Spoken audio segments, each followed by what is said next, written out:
प्रिय छात्रों, आज भी जो हमारा क्लास है वह सिंधु घाटी सभ्यता से संबंधित है। लेकिन सिंधु घाटी सभ्यता पर आज का जो क्लास है वह अंतिम क्लास है और जितने प्रश्नों पर हम लोग चर्चा कर चुकेंगे वह प्रश्न काफ़ी महत्वपूर्ण होगा और उन प्रश्नों को आप बार बार देखते रहेंगे और फिर इसी पैटर्न पर आधारित अगर और आपको कुछ क्वेश्चन मिल जाए सिंधु घाटी सभ्यता का तो उसको भी सॉल्व कर लेंगे। तो आए हम लोग आज का पहला क्वेश्चन देखें। अतः सिंधु सभ्यता के बारे में निम्न में से कौन सा कथन असत्य है। मतलब 4 कथन दिया हुआ है, उसमें से कहता है कोई एक कथन जो है गलत है, असत्य है। उस गलत कथन को चुनना है।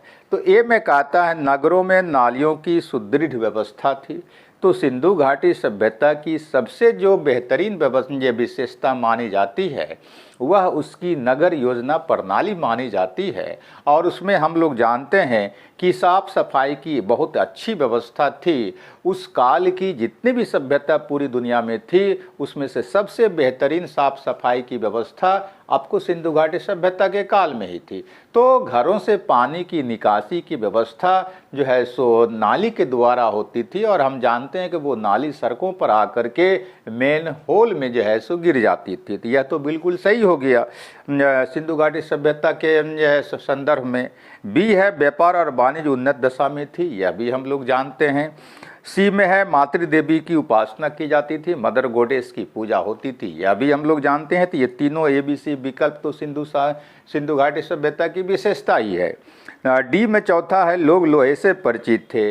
ये जो है सो विकल्प गलत है, इसलिए कि हम जानते हैं कि पूरी दुनिया के संदर्भ में अगर देखें तो 1300 ईसा पूर्व लोहे का आगमन होता है। भारत में लोहा कब आता है तो 950 ईसा पूर्व 950 BC के आसपास कहाँ आता है तो एटा जिला में जो अतिरंजी खेरा है वहाँ पर मिलता है। मतलब क्या उत्तर वैदिक काल जब भारत में आरंभ होता है तब लोहे का आगमन होता है, इसलिए लोहा से परिचित नहीं था सिंधु घाटी सभ्यता के नहीं थे सिंधु घाटी सभ्यता के लोग। तो इसलिए यही कुंज है चौथा विकल्प जो डी है वह हमारा गलत होगा सिंधु घाटी सभ्यता के संदर्भ में। मतलब सही उत्तर ये होगा जो पूछ रहा था कि कौन विकल्प गलत है।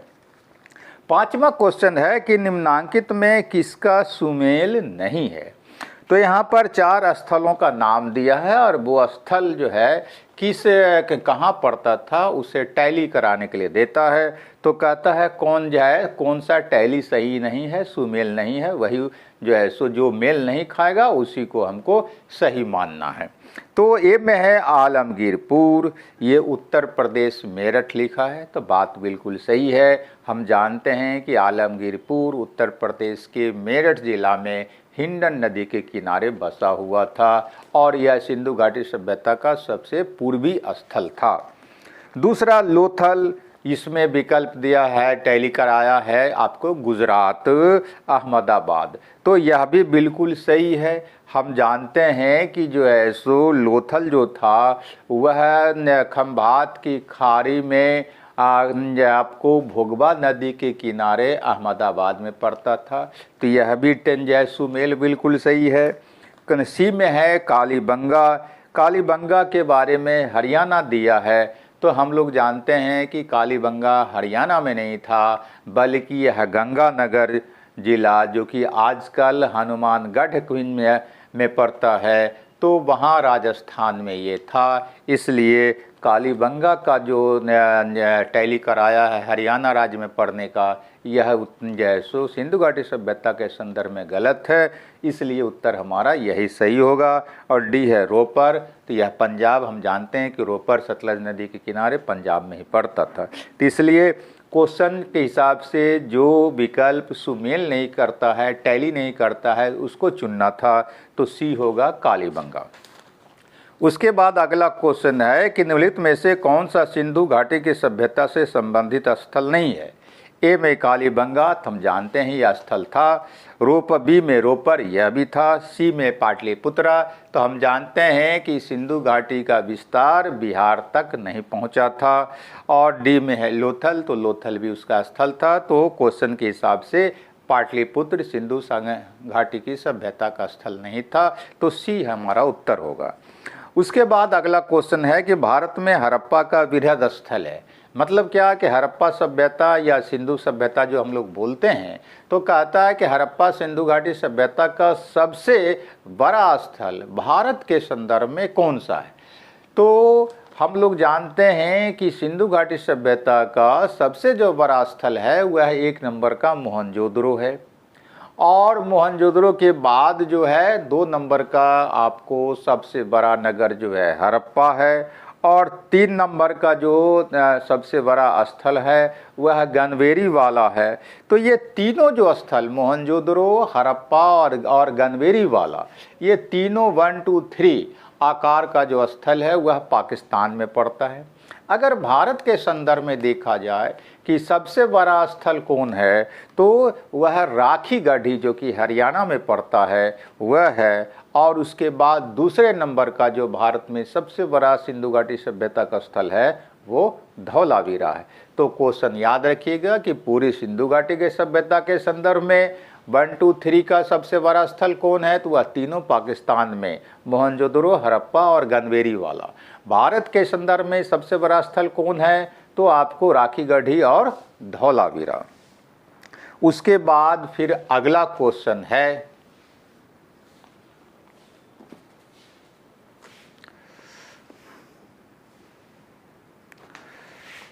उसके बाद अगला क्वेश्चन है कि स्थापित सिंधु घाटी सभ्यता जिन नदियों के तट पर बसी थी वे थी। मतलब क्या कि सिंधु घाटी सभ्यता का विस्तार जिन जिन नदियों तक पहुंचा था उसके बारे में यहाँ पर विकल्प दिया है और चुनने के लिए कहता है। ए में कहता है सिंधु, बी में कहता है चेनाब, 1 नंबर में कहता है सिंधु, 2 नंबर में कहता है चेनाब, 3 नंबर में झेलम, 4 नंबर में गंगा।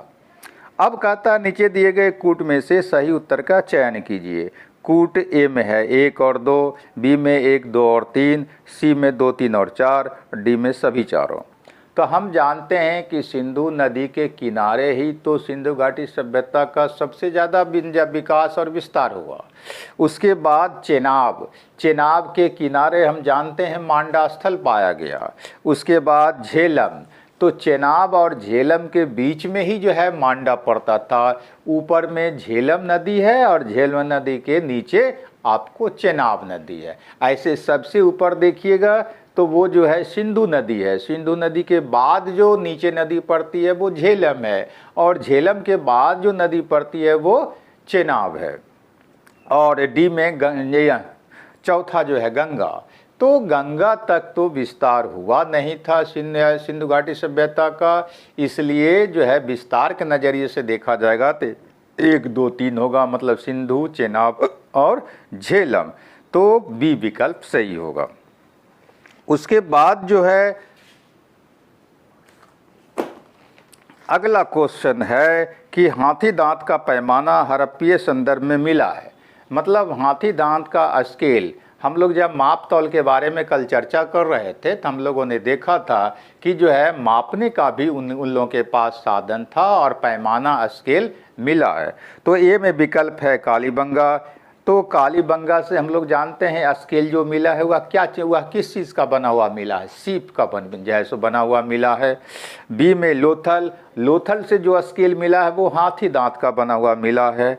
और सी धौलावीरा और बनवाली। तो इस हिसाब से हाथी दांत का पैमाना पूछ रहा है, तो हाथी दांत का पैमाना लोथल से मिला है, मतलब बी हमारा उत्तर सही है। उसके बाद जो है अगला क्वेश्चन है धौलावीरा जिस राज्य में स्थित है वह राज्य है। ए में गुजरात है, तो जाहिर सी बात है धौलावीरा तो गुजरात में ही था। वह खादीर द्वीप जो कच्छ के रण्य क्षेत्र में पड़ता है वहीं धौलावीरा था। तो उत्तर ए सही होगा। हरियाणा में नहीं, पंजाब में नहीं, सी में आज राजस्थान में नहीं। अगला क्वेश्चन है निम्नलिखित में से कौन से स्थल में 3 नगरों के अवशेष प्राप्त हुए। तो कुछ जो है सो आपको स्थलों का नाम दिया है, कहता है कि इसमें से बताइए वो कौन सा स्थल है जहाँ 3 टाइप्स का नगर पाया गया है, मतलब नगर जो है वह 3 भागों में बटा हुआ था। ए में मोहनजोदड़ो, तो यहाँ पर वो जो है सो नगरों को 3 टाइप में बंटे होने का कोई साक्ष्य नहीं मिला। बी संघोल, यहाँ भी नहीं मिला है। सी कालीबंगा, यहाँ भी नहीं मिला है। धौलावीरा जो डी में है, यहाँ जो अवशेष मिला है, यहाँ देखा गया है कि यहाँ का नगर 3 भागों में बटा हुआ था। एक भाग जो था वो किला का नगर कहलाता था, और दूसरा भाग जो था वह मध्य नगर कहलाता था, और तीसरा जो भाग था वो निचला नगर था। तो इस तरह से आपको उत्तर यहाँ पर हो जाएगा धौलावीरा, जहाँ के नगर 3 भागों में बटे हुए थे। अगला क्वेश्चन है हमारा कि एक उन्नत जल प्रबंधन व्यवस्था का साक्ष्य प्राप्त हुआ है, कहाँ से प्राप्त हुआ है? ए में आलमगीरपुर से, यहाँ से बेहतर साक्ष्य नहीं है। बी में धौलावीरा से, तो धौलावीरा में बेहतर जल प्रबंधन की बहुत ही अच्छी व्यवस्था पाई गई है, विकल्प जो दिया है उसमें से। और हम जानते हैं कि यहाँ नहरों की श्रृंखला, बांधों को की श्रृंखला बनाने का साक्ष्य प्राप्त हुआ है। सी में कालीबंगा, तो कालीबंगा के बारे में हम जानते हैं कि जल प्रबंधन की व्यवस्था तो यहाँ थी ही नहीं। लोथल से, लोथल में जो है सो उतनी जो है सो अच्छी नहीं रही। तो क्वेश्चन के हिसाब से हमारा उत्तर बी होगा धौलावीरा। अगला क्वेश्चन है, निम्न स्थानों पर किस एक स्थान पर सिंधु घाटी सभ्यता से संबद्ध विख्यात वृषभ मुद्रा प्राप्त हुई है?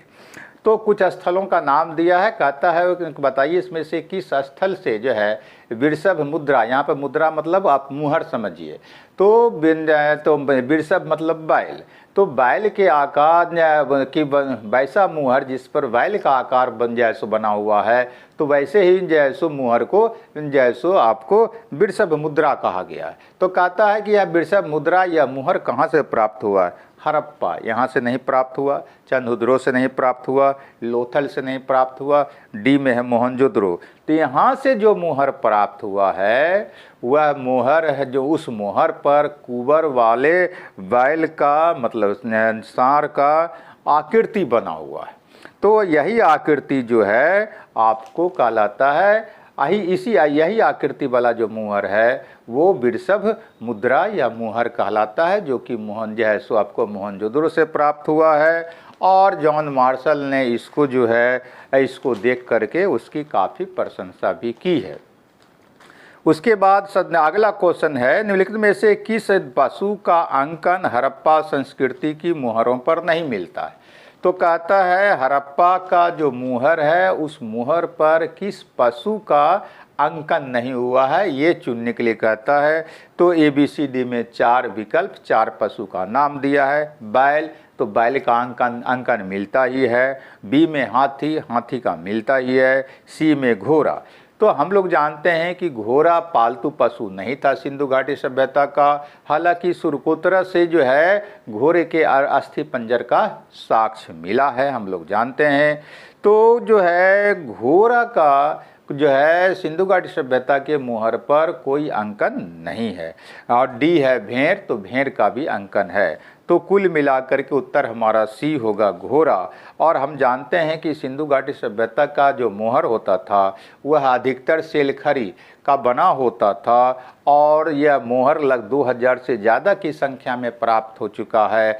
और सिंधु घाटी सभ्यता की जो कलाकृतियाँ थी उसका सबसे बेहतरीन सर्वोत्तम कलाकृति का नमूना सिंधु घाटी सभ्यता का मोहर ही माना जाता है। इसलिए अगर पूछेगा कि सिंधु घाटी सभ्यता की कलाकृति का सर्वोत्तम नमूना क्या है, तो वह होगा उसका मुहर। और पूछेगा कितने की संख्या में मिला, तो 2000 से ज़्यादा की संख्या में मिला।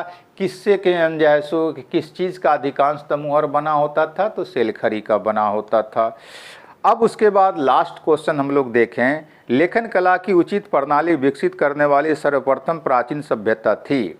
ए में सिंधु, बी में मिस्र, सी में सुमेरिया और डी में चीन। तो सुमेरिया जो है यह मेसोपोटामिया का ये एक हिस्सा था, पार्ट था। जैसे मान लीजिए भारत का एक पार्ट बिहार है, तो मेसोपोटामिया मतलब आधुनिक इराक। तो आधुनिक इराक का जो एक इलाका सुमेरिया था वो काफ़ी विकसित था। मतलब क्या कि सुमेरिया की सभ्यता, मेसोपोटामिया की सभ्यता जो इतनी दुनिया में चर्चित हुई वह सुमेरिया की सभ्यता के बल पर ही चर्चित हुई।